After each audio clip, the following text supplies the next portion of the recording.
Assalamualaikum warahmatullahi wabarakatuh. Perkenalkan, nama saya Hoda Aulia dari Prodi PGSD 6A Universitas Darul Ma'arif Indramayu. Pada kesempatan ini, saya akan memaparkan hasil kegiatan PLP yang telah saya lakukan melalui dari observasi lingkungan sekolah, kegiatan pembelajaran, manajemen kelas, hingga interaksi sosial yang terjadi di sekolah. Latar belakang dari pengenalan lapangan persekolahan 1 atau PLP 1 yaitu tahapan pertama dalam pengenalan persekolahan program sarjana pendidikan di Universitas Darul Ma'arif Indramayu. Program PLP ini wajib ditempuh dan dilaksanakan oleh seluruh mahasiswa PGSD Universitas Darul Ma'arif Indramayu pada semester 6. Pengenalan lapangan persekolahan merupakan kegiatan kurikuler yang harus dilakukan oleh mahasiswa praktikan sebagai pelatihan untuk menerapkan teori yang diperoleh dalam perkuliahan. Saya melaksanakan PLP 1 di SDN 2 Tanjung Pura, yang dimana salah satu sekolah dasar negeri yang berada di wilayah Desa Tanjung Pura, Kecamatan Karangampel, Kabupaten Indramayu, Jawa Barat. Sekolah ini didirikan pada tanggal 7 Juli 1975 berdasarkan surat keputusan nomor 56 KAP Romawi 5 1975. Sejak awal berdirinya, SDN 2 Tanjung Pura telah menjadi bagian penting dalam upaya mencerdaskan anak-anak usia sekolah dasar di lingkungan sekitarnya. Sekolah ini telah mengalami berbagai perkembangan, baik dari sisi kurikulum, jumlah siswa, tenaga pendidik, maupun fasilitas penunjang pendidikan. Saat ini, SDN 2 Tanjung Pura menggunakan kurikulum merdeka yang berfokus pada penguatan karakter, literasi, dan numerasi. Jumlah siswa yang terdaftar sekitar 126 orang dengan dukungan guru-guru yang kompeten dan dipimpin oleh Ibu Hamida SAG MMPD sebagai kepala sekolah. Kemudian, SDN 2 Tanjung Pura telah terakreditasi dengan predikat B, yang menunjukkan bahwa sekolah ini telah memenuhi standar mutu pendidikan dasar. Legalitas operasionalnya juga diperbarui melalui izin resmi pada tahun 2018. Sekolah ini terus berupaya menciptakan lingkungan belajar yang aktif, menyenangkan, dan membentuk siswa menjadi pribadi yang mandiri, bertanggung jawab, serta memiliki nilai-nilai luhur Pancasila. Hingga saat ini, SDN 2 Tanjung Pura tetap berkomitmen menjadi lembaga pendidikan yang mampu mencetak generasi penerus bangsa yang unggul dan berdaya saing. Kepala Sekolah SDN 2 Tanjung Pura yaitu Ibu Hamida SAG MMPD merupakan penanggung jawab utama atas seluruh kegiatan akademik dan administrasi sekolah. Operator sekolah bertugas mengelola data dan administrasi sekolah, dan posisinya saat ini dipegang oleh Sarjono atau Diah Handini.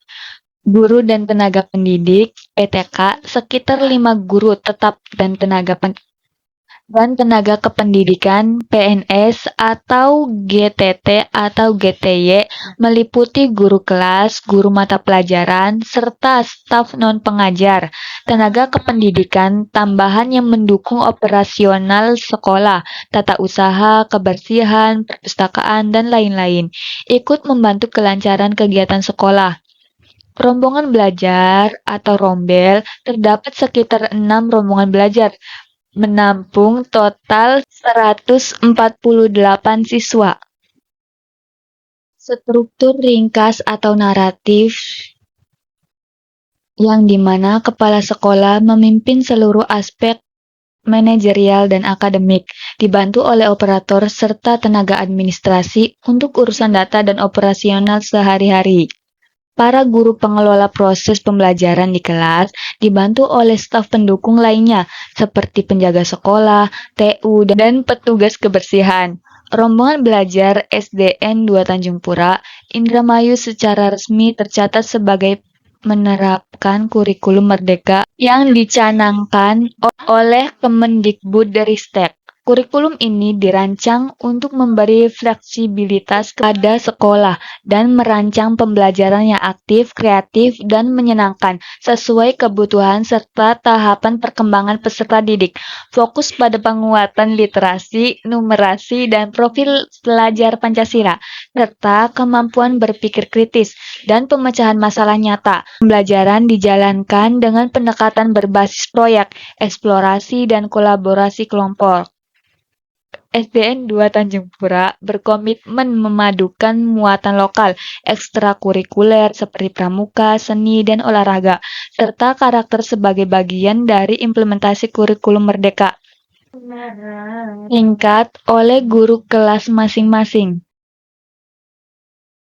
Fasilitas sekolah di SDN 2 Tanjung Pura yaitu fasilitas ruang belajar dan akademik, fasilitas penunjang staf dan administrasi, fasilitas kesehatan dan ibadah, fasilitas penunjang kegiatan non-akademik, sistem sanitasinya yaitu tersedia sumber air bersih dan air minum, jamban dilengkapi fasilitas khusus untuk siswa berkebutuhan khusus, ada tempat cuci tangan dengan sabun dan air mengalir, dan sistem pengurasan tangki septik secara berkala. Secara keseluruhan, SDN 2 Tanjung Pura memiliki infrastruktur yang cukup memadai untuk menunjang kegiatan belajar mengajar, administrasi, kesehatan, ibadah, dan aktivitas ekstrakurikuler siswa. Permasalahan utama di SDN 2 Tanjung Pura yang pertama yaitu kondisi fisik gedung, keterbatasan sarana pembelajaran, ketiadaan akses internet, rasio guru yang masih tinggi, keterbatasan fasilitas cuci tangan dan sanitasi, dan minimnya tenaga kependidikan tetap. Dan cara mengatasi kekurangan fasilitas penunjang dari permasalahan tersebut, maka kami mengusulkan langkah-langkah. Yang pertama, usulkan pembangunan perpustakaan mini dan toilet layak melalui dana BOS untuk fasilitas ringan. DAK fisik atau dana alokasi khusus dari pemerintah daerah untuk bangunan baru. Manfaatkan ruang kosong jika ada sebagai pojok baca, lab komputer sederhana, atau ruang kesenian fleksibel. Ajukan bantuan dari CSR perusahaan lokal seperti Pertamina, Bank BUMN, atau pengusaha setempat. Lalu solusi untuk mengatasi kekurangan guru, yang pertama yaitu ajukan penambahan guru PNS atau honorer ke Dinas Pendidikan. Gunakan dana BOS untuk merekrut guru tidak tetap (GTT) sesuai kebutuhan mendesak seperti matematika, bahasa Indonesia, dan lain sebagainya. Terapkan teaching rotation antar guru kelas jika sangat terbatas. Kolaborasi dengan MGMP tingkat GUS atau UPTD untuk berbagai pengajar sementara. Solusi untuk memaksimalkan infrastruktur dan lahan terbatas yaitu bisa menggunakan konsep ruang multifungsi atau kelas sebagai ruang ekstrakurikuler atau literasi. Optimalkan halaman sekolah sebagai area belajar luar ruang, outdoor learning. Kegiatan ekstrakurikuler sederhana seperti pramuka, olahraga ringan, seni tradisional. Yang terakhir, ajukan proposal pengembangan lahan ke pemerintah desa atau camat jika memungkinkan. Kemudian, untuk solusi peningkatan literasi dan minat baca, yaitu yang pertama kita bisa membangun pojok baca sederhana di tiap kelas. Bisa menggunakan kardus atau rak kecil. Kemudian libatkan siswa dalam kegiatan 1 hari 1 buku atau Senin literasi. Yang terakhir, ajukan hibah buku ke perpustakaan daerah, relawan literasi, atau komunitas buku. Kemudian, untuk solusi yang terakhir untuk pengembangan ekstrakurikuler, kita bisa mulai dengan ekstrakurikuler sederhana seperti pramuka, tari daerah, literasi, dan menggambar. Kesimpulan dari kegiatan PLP yang dilaksanakan di SDN 2 Tanjung Pura memberikan pengalaman yang sangat berharga bagi mahasiswa dalam memahami praktik pendidikan di tingkat sekolah dasar. Selama kegiatan berlangsung, mahasiswa dapat mengamati secara langsung bagaimana guru melaksanakan proses pembelajaran di kelas, bagaimana interaksi antara guru dan siswa terjalin, serta bagaimana pengelolaan kelas dilakukan dalam kondisi fasilitas yang terbatas. Meskipun sekolah ini menghadapi beberapa kendala, seperti keterbatasan laboratorium, perpustakaan, akses internet, dan fasilitas sanitasi, namun semangat guru dalam mengajar tetap tinggi. Mahasiswa juga mendapatkan kesempatan untuk mengenal budaya sekolah, memahami struktur organisasi, serta terlibat dalam beberapa kegiatan non-akademik yang memperkuat pemahaman mereka terhadap dunia pendidikan dasar. Sebagai penutup, kami menyadari bahwa kegiatan pengenalan lapangan persekolahan ini telah memberikan pengalaman yang sangat berarti, terutama dalam memahami dinamika dunia pendidikan secara langsung di lapangan. Melalui kegiatan ini, kami tidak hanya belajar teori, tetapi juga mengamati praktik nyata bagaimana proses pembelajaran berlangsung, bagaimana peran guru dan tenaga kependidikan, serta bagaimana budaya sekolah terbentuk. Kami mengucapkan terima kasih kepada pihak sekolah, guru pamong, dosen pembimbing, dan semua pihak yang telah memberikan bimbingan dan kesempatan kepada kami untuk belajar secara langsung di lapangan.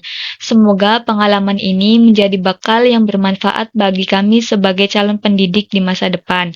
Demikian yang dapat kami sampaikan. Apabila ada kekurangan dalam penyampaian maupun pelaksanaan kegiatan ini, kami mohon maaf yang sebesar-besarnya. Terima kasih atas perhatian dan kesempatan yang diberikan. Wassalamualaikum warahmatullahi wabarakatuh. Salam sejahtera untuk kita semua.